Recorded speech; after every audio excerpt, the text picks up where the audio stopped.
Today, we're diving into a quick way to customize your iPhone's notifications for a smoother, less distracting experience. First things first, grab your iPhone and unlock it. We're heading straight into the settings. Locate and tap the settings app. It's the icon with the gear symbol, and it should be on your home screen.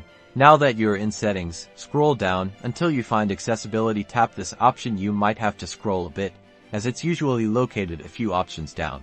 Within the accessibility menu, look for audio, visual. Tap on it to proceed. This section controls settings that relate to audio and visual elements on your iPhone. Inside audio, visual, you'll find a few options relating to sounds and visuals. Scroll down until you find LED flash for alerts. If it is on, it should be green, and if it's off, it should be gray. Tap the toggle switch next to LED flash for alerts. To turn it off, the switch will turn gray. Now the flash notifications are disabled. You can choose to turn this on and off whenever you want, depending on your environment or preference. Congrats!